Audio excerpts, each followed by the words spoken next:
Levez-vous. La cour. Tout est à faire. Donc ça, c'est les infractions dont vous serez amené à vous expliquer tout à l'heure dans le tribunal correctionnel. On a des réquisitions qui durent 2 heures pour 30 prévenus. Récit de justice. Qu'on nous dise exactement, si ce n'est pas le taser, qu'est-ce qui a tué notre fils. Un podcast de Tessa Groman. J'ai du mal à réaliser ce qui s'est passé et je crois que je vais mettre un petit peu de temps avant de me remettre. Épisode 6, l'inceste. Le 4 décembre 2025, ma rédaction à Paris reçoit un mail de la rédaction de Mayotte la Première. Bonjour Paris. Nous avons été contactés par 2 sœurs mahoraises qui poursuivent leur beau-père en justice pour viol sur l'une d'elles. L'affaire sera jugée au tribunal de Limoges les 16 et 17 décembre prochains. C'est une histoire rare à Mayotte que des victimes de viol portent l'affaire en justice. Sujet tabou dans une société mahoraise musulmane où souvent la famille préfère étouffer ce genre d'histoire pour ne pas salir son honneur. De ce fait, nous aimerions vraiment que vous puissiez suivre ce procès pour nous. 10 jours plus tard, me voilà à Limoges. C'est la veille de l'ouverture du procès et je monte les escaliers d'un vieil immeuble du centre-ville pour rencontrer Naïma et Nasra. Bonjour, enchantée, Tessa. Nasra m'attend en haut des marches. On entre dans un studio loué par sa sœur Naïma. Naïma est arrivée il y a quelques heures avec son compagnon et ses 3 enfants. Nasra est déjà là depuis la veille avec son fils et elle s'est installée avec sa mère dans un autre studio tout proche. Les faits qui les amènent ici se sont passés à Mayotte, mais Naïma et Nasra habitent aujourd'hui dans l'Hexagone.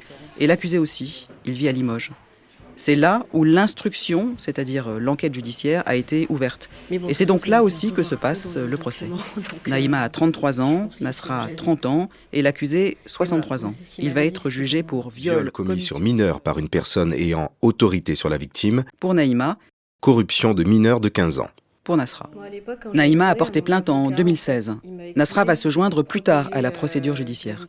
On s'assoit toutes les 3 autour d'une table dans le coin cuisine du studio. Le compagnon et les enfants de Naïma restent dans l'autre partie de la pièce, là où il y a les lits et la télé. Et je demande à Naïma, avec qui j'ai déjà échangé un peu par téléphone avant de venir, ce qui l'a poussé à se lancer dans une procédure où il est question d'inceste, une démarche forcément douloureuse. Non.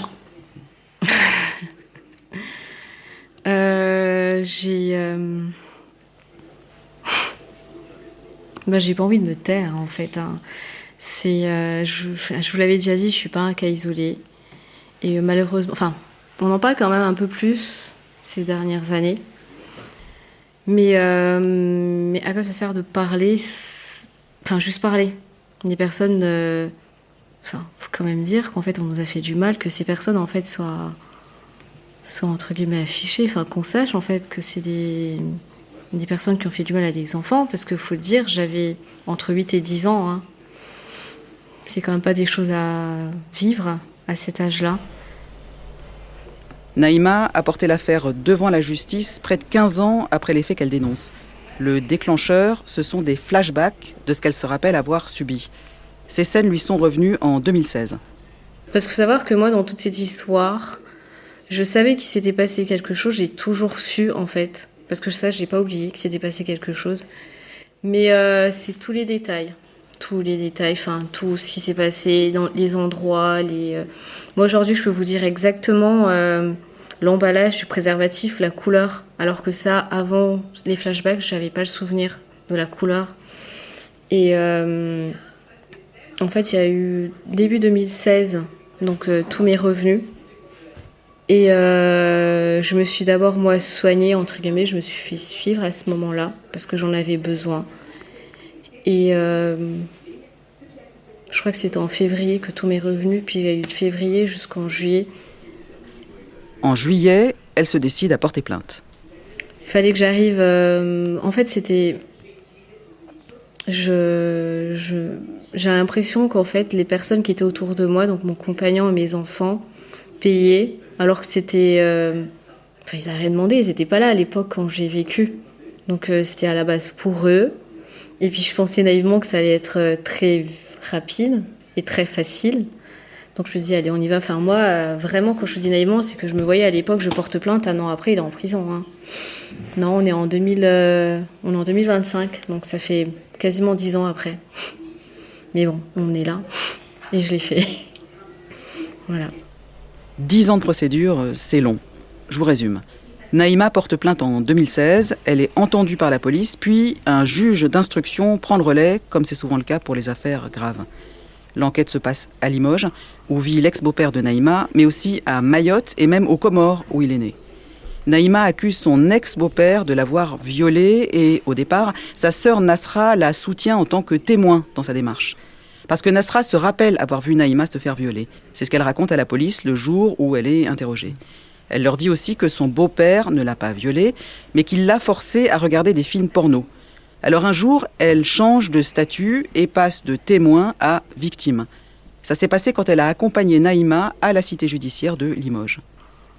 On est venu à Limoges, donc en 2021. Naïma. Et puis j'ai trouvé ça très bizarre en fait que la juge demande à l'entendre. En fait, on a passé la porte du palais. À la base, c'était pour l'accompagner elle que j'étais venue. Nasra. Et en fait, au moment de présenter la pièce d'identité, la personne à l'accueil a vu mon nom. Et je pense elle savait que ça apparaissait dans le dossier et a informé la juge d'instruction qui a demandé à l'instant même à la personne à l'accueil de m'orienter vers la greffière pour que je sois également attendue. Alors que ce jour-là, moi, j'étais venue dans l'idée de l'accompagner elle. Je pensais pas être convoquée par la juge dans l'immédiat. Mais par vous-même, vous n'aviez pas envisagé cette idée-là ? Pourquoi ? Parce que pour moi, c'était... je me suis pas considérée comme une victime à ce moment-là. Pour moi, la victime, c'était elle. Et je voulais juste appuyer son témoignage avec ce que moi j'avais vu.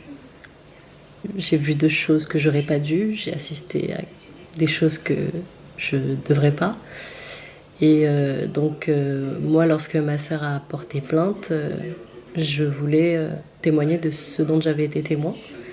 Je pense qu'ils ont vu les faits, qu'ils ont compris que c'était nécessaire que je me constitue partie civile également. Moi, dans mon malheur... Naïma. J'ai quand même tout enfoui dans mon cerveau, j'ai tout oublié. Mais elle avait 6 ans, elle a vu, elle a grandi avec ce qu'elle a vu. Elle est très forte. C'est incroyable. Comme vous l'entendez, il y a des liens forts entre Naïma et Nasra. Elles ont 3 ans de différence, Naïma est l'aînée. Alors ma sœur, Naïma. On est aujourd'hui très très proches, mais sachez que ma sœur et moi, on n'a pas été si proches que ça à l'époque.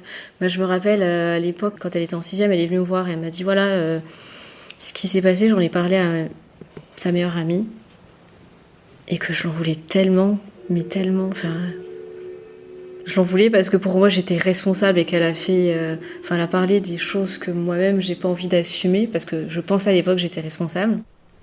En fait, moi, dans mon cheminement... Nasra. J'ai été témoin de ça, j'avais 6 ans. Je sais que j'ai vu des choses qui n'étaient pas normales à ce moment-là. Déjà, à cette époque-là, ça m'avait interpellée et j'en ai parlé. Mais comme il ne s'est rien passé, j'ai laissé couler. Et c'est seulement à 12 ans, du coup, en 6e, on arrive au collège, que j'ai pris conscience de la gravité et de l'ampleur de ce dont j'avais été témoin. Et que du coup, j'en ai parlé à ce moment-là à ma meilleure amie. Et que du coup, c'est à cet âge-là qu'on prend conscience de ce qu'est un viol, le consentement, les rapports, etc. Donc c'est vraiment à ce moment-là que j'ai pris conscience de la gravité de ce à quoi j'avais assisté à 6 ans. Quand vous dites pardon, mais j'en ai parlé au sein de la famille, ça voulait dire ? À l'époque, oui. À l'époque, oui, à 6 ans. Avec mes mots d'enfant, certes, mais j'en ai parlé. Alors les mots d'enfant qui étaient très... qui voulaient tout dire. Moi, je me souviens de sa phrase, c'est « Maman, Néma fait l'amour avec papa ». Donc, ça veut tout dire. Un enfant de 6 ans n'invente pas ça. Donc, des mots d'enfant... Naïma et Nasra sont assises côte à côte. Demain, elles seront aussi l'une à côté de l'autre dans la salle d'audience face à leur ex-beau-père pour 2 jours de procès à la cour criminelle de Limoges. Je pense que là aujourd'hui on a besoin de beaucoup de force. Naïma. Parce que le plus dur reste à venir. Enfin, il va falloir parler, dire ce qui s'est passé. Et heureusement qu'on est soutenus. Heureusement qu'on se soutient déjà nous mutuellement.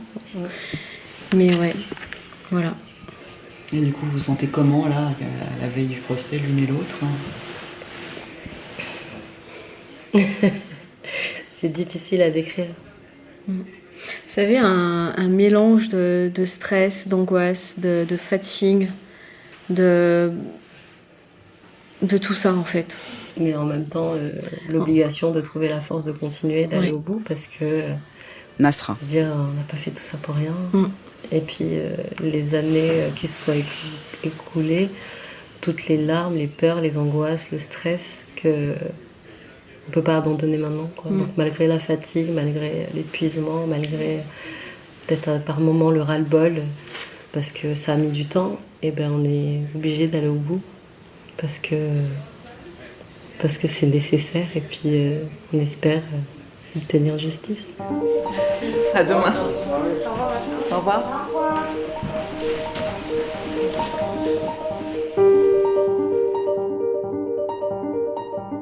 Le procès.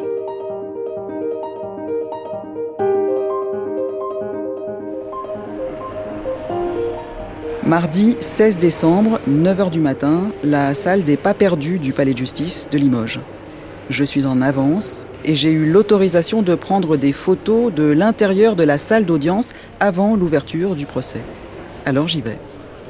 L'avocate de l'accusé, maître Nathalie Préguimbeau, est déjà là. Et elle s'inquiète que je la prenne en photo. Je la rassure. Quelques jours avant de venir, j'ai contacté son cabinet et on m'a répondu « Elle ne fera aucun commentaire ». Je me présente quand même à elle et je lui demande si elle confirme qu'elle ne souhaite pas me parler pendant le déroulé du procès. Oui, elle confirme. Son client ne parlera pas non plus. Je ressors de la salle et je vois Naïma qui vient d'arriver. Je lui demande comment elle va. Stressée, hein. Mais bon, ça ira. Ça va. Je vais aller voir ma sœur. Je vais aussi à la rencontre de l'avocat de Naïma, maître Lionel Magne. Il a été désigné par l'assurance de protection juridique de Naïma. Nasra, elle a une avocate commise d'office. Je demande à l'avocat de Naïma pourquoi l'instruction a duré aussi longtemps, presque 10 ans. En fait, Naïma a déposé plainte en 2016, on est en 2025. Comment ça se fait qu'il se soit passé autant de temps avant la justice qui malheureusement est très lente. Alors il y a eu le Covid en plus, donc il y a eu plein de choses. Et puis surtout, il faut interroger des gens à Mayotte, il faut interroger des gens en Comores, il faut interroger des gens à Lyon, il faut interroger des gens à Limoges. Voilà, c'est le parcours de la justice. Donc à la fois malheureusement la lenteur de la justice, le Covid et puis le dossier particulier avec des gens un peu partout. Voilà. Enfin, la justice va pouvoir être rendue. C'est l'heure d'entrer dans la salle d'audience. 9h15. La cour, annonce l'huissier. 5 juges entrent dans la salle. Une présidente et 4 assesseurs. Que des magistrats professionnels parce qu'on est dans une cour criminelle. Il n'y a pas de juré, contrairement à la cour d'assises. La cour criminelle peut condamner au maximum à 20 ans de prison. La salle est petite, il n'y a presque personne. Naïma et Nasra sont assises à gauche avec leurs avocats, l'accusé à droite avec son avocate. Il est mince, petit, il a des lunettes et un survêtement bleu. Il ne parle pas bien le français. Comme je vous l'ai dit, il est originaire des Comores et il aura donc un interprète. Il décline son nom, sa date et son lieu de naissance. Il est né à Anjouan en 1961. Il dit qu'il est opérateur de sérigraphie dans un atelier à Limoges. Maintenant, la présidente lit les faits pour lesquels il est jugé. Et elle précise que ce n'est pas parce qu'elle les lit devant la cour que la cour les considère comme vrais. Les 2 jours d'audience sont là pour que les magistrats se prononcent sur cette question. D'ailleurs, l'accusé nie les faits. Donc, ce que rapporte Naïma à la police en 2016, ce sont des événements qui remontent aux années 2001 et 2002. Elle a alors entre 8 et 10 ans et elle raconte que son beau-père, qui la traite comme sa préférée, lui impose des caresses à caractère sexuel qui se transforment progressivement en viol. Au début, il y a des baisers, puis il demande à Naïma de toucher son sexe, de le masturber, puis de lui faire des fellations et enfin, il la sodomise. Elle précise que son beau-père utilise du gel et des préservatifs, que c'est douloureux et que les agressions se passent le plus souvent la nuit, dans la chambre qu'elle partage avec sa sœur, Naïma, et une autre enfant, qui est en fait la petite sœur de sa mère. Mais ça peut aussi se passer pendant la journée, dans la chambre de sa mère ou dans la salle de bain. Son beau-père lui dit qu'il ne faut pas en parler. Mais un jour, la sœur de Naïma, Nasra, surprend son beau-père en train de violer Naïma dans la salle de bain. Le soir, Nasra en parle à leur mère. Il se passe alors 2 choses. La grand-mère maternelle examine Naïma pour vérifier si elle est vierge et la grand-mère vient dormir tous les soirs dans la chambre des enfants. Et les viols s'arrêtent. Mais le beau-père continue de regarder des films pornographiques la nuit et d'exposer Nasra, la petite sœur de Naïma, à ces images. Nasra a 6 ans quand ça commence et 8 ans quand ça s'arrête. C'est aussi à cette époque que naît le petit frère de Naïma et Nasra, Nasmir, le fils de leur maman et du beau-père en question. En 2006, 4 ans plus tard, le couple se sépare et le beau-père part vivre à Limoges. Naïma et Nasra s'installent aussi dans l'Hexagone, Naïma en 2011 et Nasra en 2018. Une information judiciaire est ouverte en avril 2020. Devant la juge d'instruction, le beau-père nie les viols. Il dit que sa religion musulmane lui interdit d'avoir des relations sexuelles hors mariage et que la virginité des filles est importante pour l'honneur de la famille. Il accuse la mère, son ex-femme, de manigance pour obtenir de l'argent.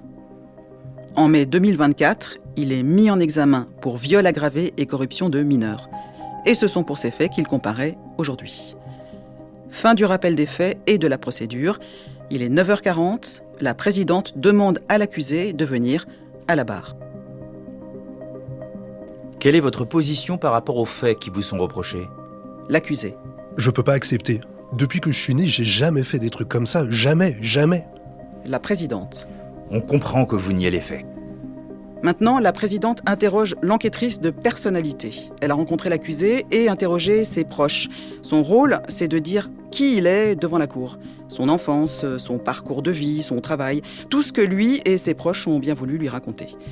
L'enquêtrice apparaît sur un écran, elle s'exprime à distance par visioconférence et elle déroule son compte-rendu. Mohamed, c'est son prénom, vit à Limoges avec sa compagne actuelle et ses 3 filles. Elles ont 17, 16 et 12 ans. Avant, il a eu 3 fils avec 3 femmes différentes. 2 quand il vivait aux Comores et Nasmir qu'il a eu avec la mère de Naïma et Nasra à Mayotte. Mohamed est né à Anjouan, son père était pêcheur et musicien et sa mère cultivatrice, famille très pauvre. Son père était polygame, ce qui est courant aux Comores. L'ambiance, selon Mohamed, était bonne à la maison. Sur le plan scolaire, il quitte l'école au niveau de la 3e, il va aussi à l'école coranique quand il est enfant. Il pratique la musique avec son père et il finit lui-même par devenir musicien. À la fin des années 90, il vient vivre à Mayotte. Mohamed joue de la musique traditionnelle et c'est un artiste reconnu dans l'île. Sur le plan de la vie intime, il parle de relations plutôt de courte durée à Anjouan, c'est là qu'il a eu ses 2 premiers fils, et puis 5 ans de relations avec la mère de Naïma et Nasra. Il dit aussi qu'il n'y avait pas de problème de sexualité dans son couple, qu'à l'époque, la mère est peu présente au domicile parce qu'elle travaille beaucoup et qu'il se comporte bien avec ses 2 belles-filles. D'un point de vue des pratiques sexuelles, il parle de fellation, mais pas de sodomie parce que c'est interdit par le Coran.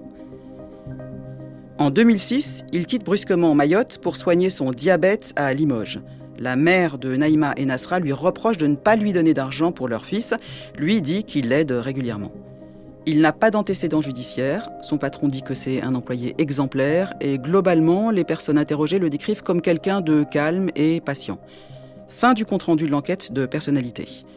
L'avocate de Nasra, maître Dorothée Lebouc, prend la parole pour relever une contradiction. Une des ex-compagnes de Mohamed, que l'enquêtrice a interrogée, dit qu'il voulait pratiquer la sodomie avec elle, alors que lui dit qu'il ne peut pas faire ça puisque c'est contre sa religion. Puis l'accusé est de nouveau interrogé. La présidente. Vos fils, vous les voyez ? L'accusé. Je leur parle au téléphone, sauf Nasmir. Pourquoi ? J'ai essayé de l'appeler, il a parlé un peu avec moi. Vous savez qu'il a vécu avec Naïma ? Non, je sais pas. Vous savez où il habite ? Non, je sais pas. Après, il y a une discussion autour des concerts qu'il continue de donner à Mayotte et dans l'Hexagone et les revenus que ça lui rapporte. Discussion aussi autour de sa compagne actuelle et de leur différence d'âge. Elle a 19 ans de moins que lui. Le traducteur reprend ce qu'il dit. De temps en temps, c'est lui qui s'exprime en français. Et puis l'avocat de Naïma prend la parole. J'ai pas compris pourquoi votre fils ne vous parle plus. L'accusé. Je sais pas. J'essaie de lui envoyer un ordinateur portable, des jeux.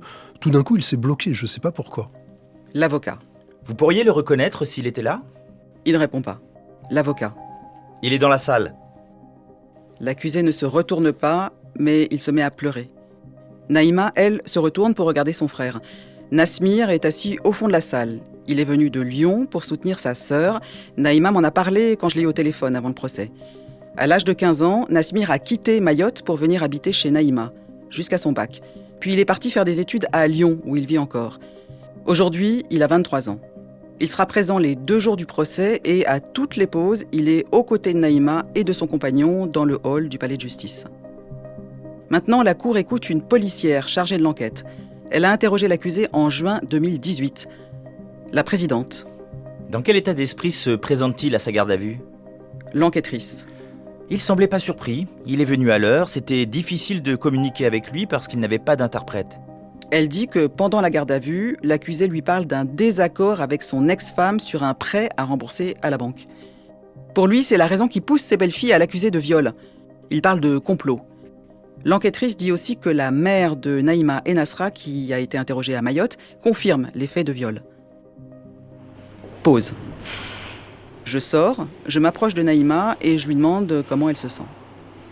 Le fait de réentendre ce que j'ai dit par d'autres personnes, enfin le fait de le dire comme ça m'a quand même tout chamboulé. Mais bon, j'ai surtout envie qu'on en finisse. En fait, ça fait plus de 10 ans qu'on est dedans et puis quelle que soit l'issue de ce procès, je me dirais bon ben voilà, ça c'est fait, j'ai fait ma part des choses et puis voilà. Ça a été de le voir? C'était compliqué.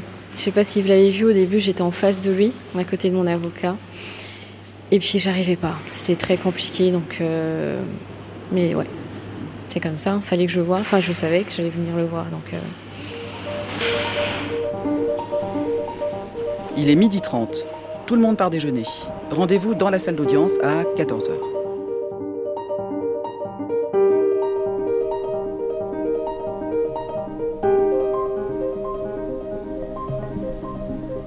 Cet après-midi, Naïma doit parler devant la cour. Mais avant, c'est son compagnon qui est entendu. Il s'avance à la barre, jette un regard au beau-père. Il est bien campé sur ses 2 jambes et il jure de parler sans haine et sans crainte. Je le jure. Ali est né à Mayotte et il y a vécu jusqu'à 18 ans. Avec Naïma, ils ont eu 3 enfants qui ont aujourd'hui 12, 11 et 3 ans. La présidente lui explique avec un ton rassurant que dans un premier temps, il doit parler librement. Elle ajoute: Peut-être expliquer comment vous avez rencontré votre compagne? J'ai rencontré Naïma en 2011. Tout allait bien, on a eu 2 enfants, mais à partir de 2016, elle a commencé à avoir des flashbacks. À partir de là, ça a commencé à nous affecter. Elle a suivi des thérapies et moi je l'ai suivie jusqu'au bout. Elle a porté plainte et aujourd'hui on est là. La présidente. Qu'est-ce qui vous a plu chez elle? On est curieux, on en pose des questions. Sa façon d'être, elle me plaisait physiquement. Très vite, elle m'a dit qu'il s'était passé quelque chose avec son beau-père, mais sans détail. J'ai compris que c'était quelque chose de sexuel, mais j'ai pas insisté. Elle ne voulait pas en parler. Quand elle me racontait, elle avait des larmes et je la poussais pas. La présidente. Elle vous a dit qu'elle a été sodomisée? Oui. Sur le plan intime, c'est difficile?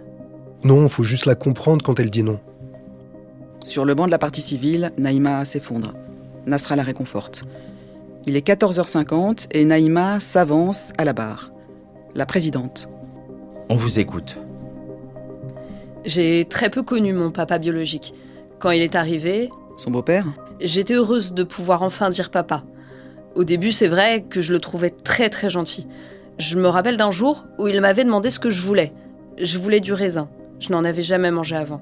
Il m'a ramené un sac plein de raisins. Il m'a dit qu'il ne fallait pas en parler. Ça a commencé comme ça, les cadeaux. Puis après, il m'a demandé de le toucher, au début. Puis après, de le masturber. Puis les fellations et le reste. Je me souviens toujours des détails. Aujourd'hui, j'ai encore la vision de l'emballage des préservatifs et où il les rangeait, au-dessus d'une armoire. En termes de fréquence, j'ai l'impression que c'était très régulier et que j'avais très mal. Quand ma grand-mère est venue vivre chez nous, elle dormait dans ma chambre et il ne s'est plus rien passé. Après, j'ai tout refoulé en fait. Les détails, j'avais pas de souvenirs jusqu'en février 2016. C'était très brutal, très dur. Mon médecin traitant m'a envoyé vers un centre où j'ai été suivie. Quand j'ai porté plainte, j'allais mieux. Je pensais que tout allait être réglé au bout d'1 an et ça fait 9 ans. Mais j'ai des enfants, je suis obligée d'aller de l'avant. Avec mon compagnon, il y a eu pratiquement 3 ans d'abstinence quand j'ai eu les flashbacks. Après, ça allait mieux. Entre-temps, j'ai vu plein de monde pour l'enquête. Des psychologues, des psychiatres, une enquêtrice de personnalité. J'avais réussi à mettre cette histoire dans une case jusqu'à cet été, où ma sœur a reçu la date du procès. Je suis en arrêt de travail depuis fin novembre. Je prends des antidépresseurs. Au début, j'en prenais 4 par jour. Maintenant, j'en prends 6. La présidente.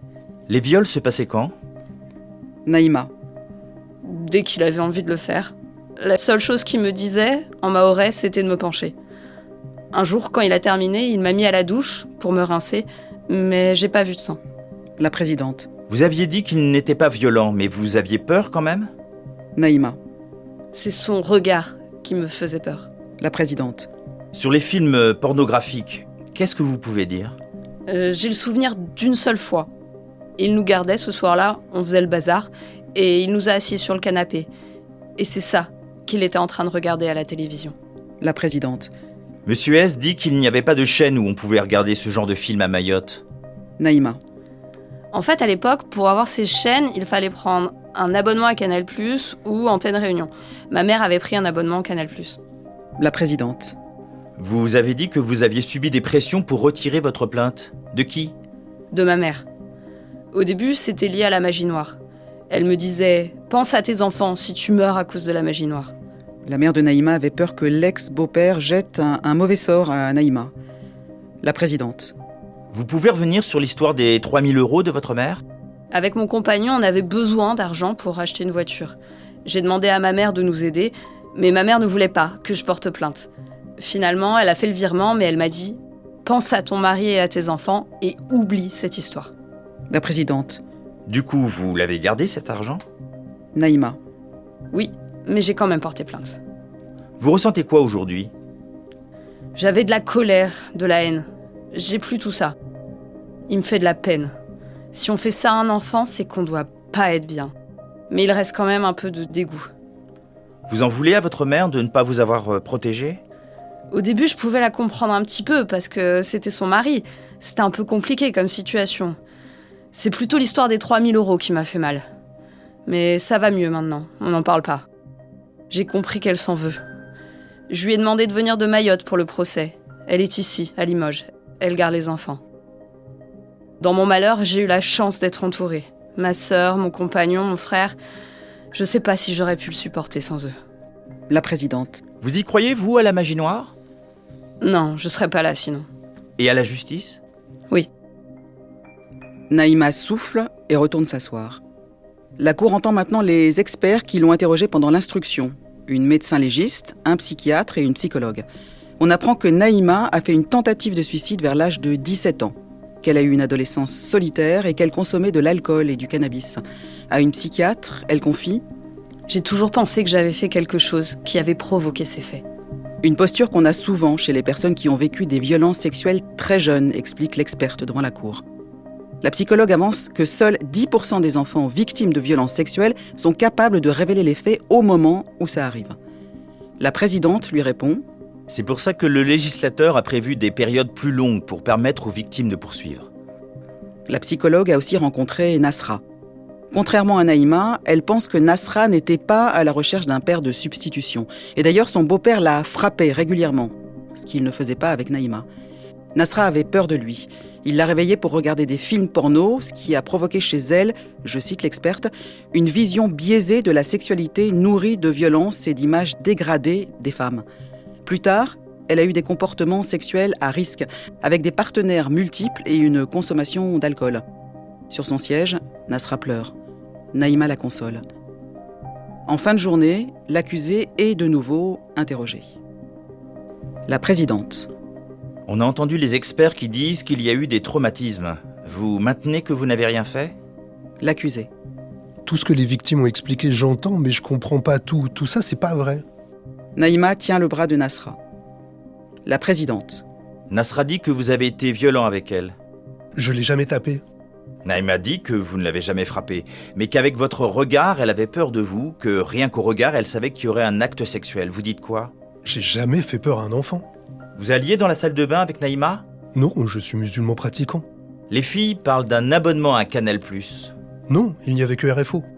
RFO, c'est la chaîne publique diffusée à l'époque dans les territoires d'outre-mer. Vous n'avez jamais regardé de film comme ça ? Non, tout est un mensonge. La présidente. Pourquoi Naïma va mal selon vous ? C'est sa façon de gérer les trucs dans sa tête. Naïma se prend la tête dans les mains. L'avocate de Nasra. Vous parlez beaucoup de la maman, mais ici Naïma a 33 ans et Nasra 30 ans. Ce sont des adultes. Ce sont des menteuses ? Oui, ce sont toutes des menteuses. Fin du premier jour. Tout le monde sort. Je vais voir Nasra et je lui demande comment elle a vécu cette première journée. C'est un moment qui a été particulièrement difficile pour moi de se mettre à nu finalement, de dévoiler finalement devant la cour tout ce que j'ai pu subir, tous les traumas, tous les événements traumatiques. Et c'est vrai que c'est un moment que j'ai difficilement vécu moi pour ma part. Mais il y a encore mon témoignage à la barre demain, donc il faut que je trouve la force. C'était une journée qui a été très intense, très longue, épuisante, mais il y a encore la journée de demain à tenir, donc c'est nécessaire de puiser la force en moi pour y parvenir et faire mon témoignage demain. Et au moment où je m'éloigne, je peux rajouter quelque chose. Aujourd'hui, on a entendu à la barre ma sœur qui a fait son témoignage. Je tiens à dire que pour moi, c'est une personne très forte et très courageuse. Elle a témoigné avec une grande force, une grande dignité. Ça n'a pas été facile pour elle et on s'est énormément soutenus depuis le début de toutes ces démarches, mais aussi aujourd'hui. Donc je tiens à saluer son courage et sa force parce qu'il faut beaucoup de courage pour se présenter devant une cour criminelle, de témoigner de choses aussi intimes et d'aussi intenses. Donc j'ai beaucoup de respect pour elle et c'est vraiment un exemple de résilience pour toutes les victimes.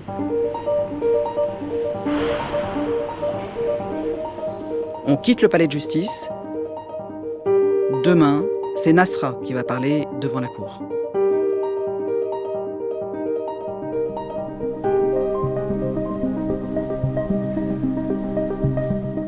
Mercredi 17 décembre, deuxième journée du procès. Il est 9h du matin, Nasra s'avance à la barre. J'ai un souvenir assez négatif de ce monsieur. J'ai fait pipi au lit jusqu'à mes 15 ans. Il me le reprochait. Souvent, les violences de sa part venaient de là. Quand il me frappait, ça pouvait être des gifles, des coups, fouet ou ceinture. Ça me paraissait normal à cette époque. Nasra est émue. Elle a le souffle court quand elle parle. Les seuls moments humains chez lui, c'est quand il jouait à la guitare. Pour ce que j'ai vu, j'étais en train de jouer avec mon cousin Isaac et on cherchait Naïma. En allant vers la salle de bain, on s'est rendu compte qu'elle était fermée de l'intérieur. On s'est amusé à allumer et éteindre la lumière et puis on est parti vers les WC. On est monté sur la cuvette des toilettes et en s'appuyant sur le rebord de la fenêtre, on a pu voir ce qui se passait dans la salle de bain. C'est à ce moment-là que j'ai vu monsieur derrière ma sœur. J'ai le souvenir d'un homme avec le pantalon baissé et sa main sur la bouche de ma sœur. J'ai vécu avec toutes ces images, je ne les ai pas oubliées. On a tambouriné à la porte, il est sorti et il y a eu un épisode de violence. Après en avoir parlé aux adultes, il y a eu très peu de moments où on en a parlé.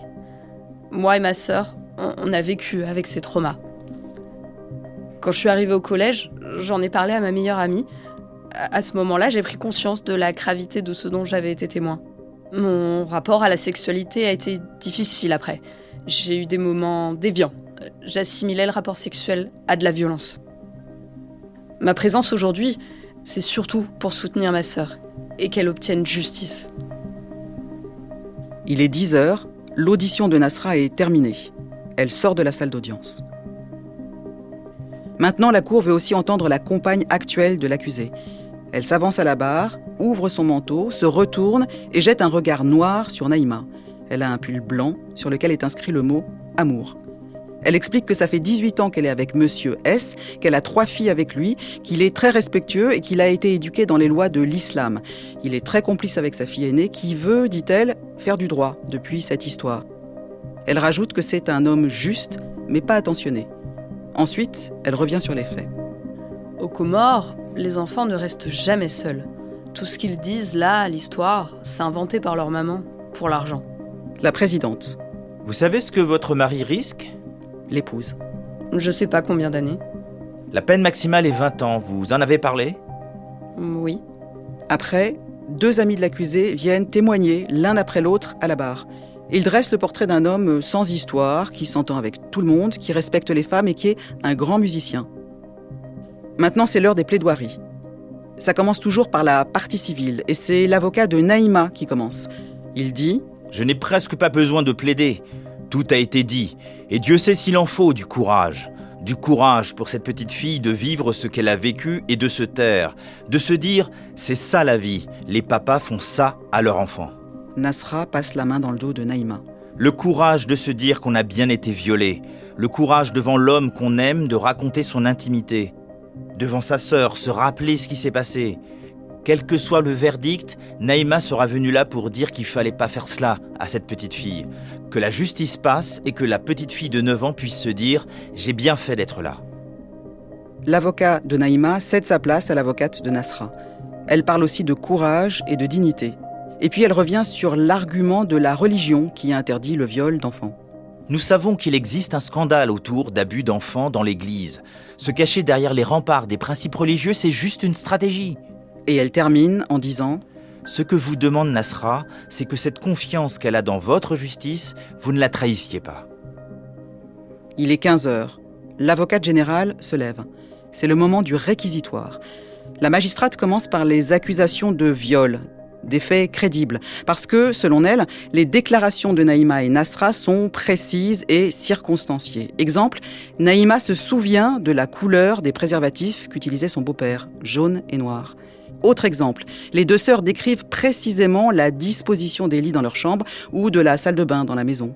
Et puis il y a aussi la grand-mère qui confirme pendant son audition en 2017 qu'elle a bien examiné Naïma pour savoir si elle était vierge. Preuve que la famille a accordé du crédit aux révélations de Nasra. Enfin, la mère de Naïma et de Nasra gagne bien sa vie. Donc l'argument de la vengeance de la mère qui en veut à son ex-mari pour des histoires d'argent n'est pas crédible. Pour toutes ces raisons, l'avocate générale formule « Madame la Présidente, Messieurs, l'infraction de viol est caractérisée. Je vous demande de rentrer en voie de condamnation. » Restent les faits de corruption de mineurs. Là aussi, l'avocate générale estime que l'infraction est caractérisée. Pour les mêmes raisons, des déclarations circonstanciées des 2 sœurs. L'avocate générale ajoute que l'accusé ne pouvait pas ignorer les conséquences que peuvent avoir la diffusion d'images pornographiques auprès d'enfants. Sur la personnalité de l'accusé, elle dit que c'est pas un prédateur sexuel ni un pédophile, mais que des viols commis pendant 2 ans sur une enfant âgée de 8 ans au début des agressions sont des faits, je cite, d'une gravité particulière. Le risque de récidive n'est pas exclu. Par ailleurs, l'homme est aujourd'hui bien inséré dans la société, il est âgé, il est malade et il a une famille. Au regard de tous ces éléments, l'avocate générale réclame 15 ans de réclusion criminelle, le retrait de son autorité parentale auprès de ses 3 filles, l'interdiction de travailler en contact avec des mineurs pendant 10 ans et une inscription au fichier des délinquants sexuels. Naïma a quitté la salle d'audience au début des réquisitions. Je vais la voir. Je suis sortie quand l'avocat général a commencé à parler. Et c'était dur. J'ai réussi à tenir quand même les journées d'hier, puis la matinée. Et déjà, quand mon avocat a plaidé, je me suis effondrée. Je crois que ça s'est vu. Je me suis effondrée et puis entendre l'avocat général citer les faits comme ça, c'était très dur pour moi. Donc j'ai préféré partir et puis ne pas écouter. Vous savez, pour moi, je m'en fiche un peu de la peine de prison. Même s'il y va pas du tout, je m'en fiche. C'était pas mon objectif. Moi, j'ai juste envie d'entendre coupable, en fait. J'ai juste envie d'entendre coupable et que je sois vraiment reconnue en tant que victime. La parole est maintenant à l'avocate de Mohamed. Elle s'avance à la barre. Le temps et la méthode vont être ses alliés pour défendre son client. Son débit est lent. On voit qu'elle a travaillé sa plaidoirie. Les uns après les autres, elle déroule ses arguments pour innocenter l'accusé. C'est un homme fruste, dit-elle, qui commence à travailler dans les champs à l'âge de 6 ans. Tel qu'il est, avec ses faibles ressources culturelles et linguistiques, il tente de dire depuis 9 ans qu'il n'est pas l'auteur des faits reprochés. C'est aussi un musicien connu et la notoriété est dangereuse. On aime amener les idoles au bûcher. Ça pourrait être la motivation de l'accusation. Et puis il n'existe pas d'éléments matériels objectifs dans cette affaire, pas de lésions traumatiques suspectes. C'est donc parole contre parole. Qui dit que les comportements à risque de Nasra sont imputables à ce passé avec le beau-père ? L'avocate ne nie pas les souffrances de Naïma et Nasra, mais elle a une théorie sur leur origine. Elles ont subi des traumatismes, mais ailleurs, au sein de la famille, et elles ont rejeté la faute sur leur beau-père. C'est un mécanisme documenté par des chercheurs canadiens, dit-elle. 30% des allégations d'agression sexuelle dans l'enfance sont fausses, d'après cette étude qu'elle brandit à la main. C'est la fin de sa plaidoirie. L'avocate a parlé 1 heure. Nasra ne l'a pas entendue, elle a préféré sortir. Il est 17h15, la présidente demande une dernière fois à l'accusé de venir à la barre. Il s'avance et il dit « J'ai pas menti ». Les débats sont terminés. La présidente précise les 5 questions auxquelles vont devoir répondre les 5 magistrats de la Cour pour dire si, oui ou non, l'accusé est coupable de viol et de corruption de mineurs. Et tout le monde sort. Les avocats de Naïma et Nasra me disent que les délibérés seront rapides. Vous pensez qu'il y en a pour combien de temps là ? 1 heure. 1 heure, pas plus. Les assises normales, c'est 5, 6 heures, 7 heures. Mais là, il n'y a pas de durée. Donc ça va aller. 1 heure. Okay. Nous, c'est ce qu'on se dit. De toute façon, vous avez donné votre numéro de téléphone. Ça marche. À tout à l'heure. J'entends dans la voix des 2 avocats que pour eux, l'affaire est pliée, que la culpabilité de l'accusé est acquise aux yeux des 5 juges, qui n'auront pas besoin de discuter longtemps pour se mettre d'accord. Je me pose dans un café près du palais de justice et je commence à écrire un article en anticipant le verdict pour gagner du temps. J'annonce la condamnation de Mohamed en titre, en laissant un espace pour rajouter la peine qui serait prononcée, et j'écris « C'est sans doute le récit précis et inchangé de Naïma, depuis sa plainte en 2016 à sa déposition devant la Cour, qui a fixé l'intime conviction des juges. » Le verdict. À 19h, je reçois un appel de l'huissier d'audience qui me dit que le verdict va être rendu. Je retourne au palais de justice. Dans la salle d'audience, l'huissier annonce l'arrivée de la cour. Les 5 magistrats entrent. Tout le monde se lève, puis tout le monde se rassoit. La présidente. Monsieur S, venez à la barre avec votre interprète, s'il vous plaît. L'accusé s'approche. Voici les réponses aux questions. Réponse 1, non. Réponse 2, non. Réponse 3, non. Réponse 4, non. Réponse 5, non. L'accusé ne semble pas comprendre. La présidente. Vous avez compris, monsieur ? Vous êtes acquitté. Acquitté. L'audience est levée. La cour se retire. La compagne de l'accusé acquitté quitte la salle en sanglots sans l'attendre. Puis lui sort tout seul, l'air perdu.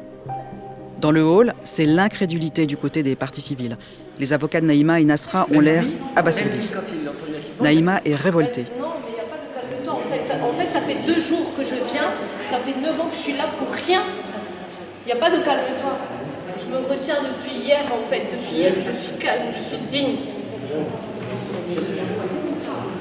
Maître Dorothée Lebouc, l'avocate de Nasra. Nous sommes, enfin, je sais pas, ça tourne là ? Oui, ça tourne. Je ne sais pas quoi vous dire. Ça fait 30 ans que j'exerce la profession. Ça fait 30 ans, je n'ai jamais été confrontée à une situation comme celle-ci. On peut avoir des acquittements, mais on doit être en mesure de les expliquer. Nous ne sommes pas en mesure de les expliquer. Nous ne sommes pas en mesure de les comprendre. Nous ne sommes pas en mesure de comprendre que quelqu'un qui, pour toute défense, invoque un complot qui est démonté, qui n'est pas construit, qui ne tient pas, ou invoque encore la religion, que cela suffise aujourd'hui à aboutir à pour nous, ça ne peut pas être satisfaisant.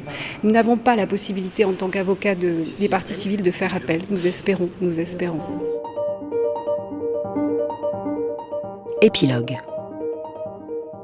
Le lendemain, j'écris un mail au secrétariat de la procureure générale de la Cour d'appel de Limoges.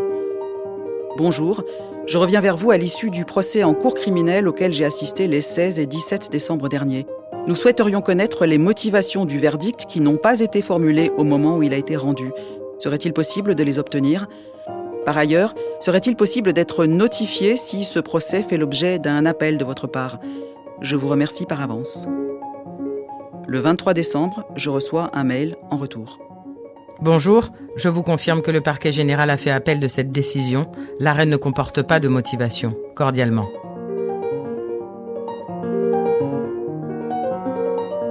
Un nouveau procès en appel a été fixé les 10 et 11 septembre 2026 devant une cour d'assises avec cette fois 9 jurés pour rendre un verdict. C'était Tout est à faire, un podcast de Tessa Groman, une production Outre-mer la première, des épisodes à retrouver sur le portail des Outre-mer et les plateformes d'écoute.